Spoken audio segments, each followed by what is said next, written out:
How to stop autopay option in Google Pay.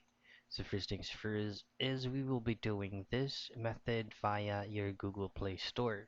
So just go ahead and access your Google Play Store and make sure that you're currently logged into your account.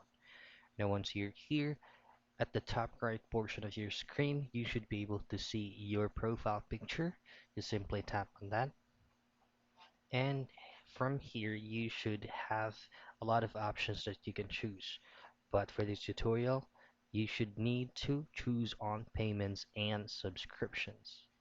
So usually autopay will take effect on any apps that you purchase and you are subscribing in a monthly basis or annually. So just head directly to subscriptions and all of the specific apps that you subscribe with that includes autopay is actually being visible here. So all you have to do is just to cancel it and disable autopay method from those certain apps. And that's it.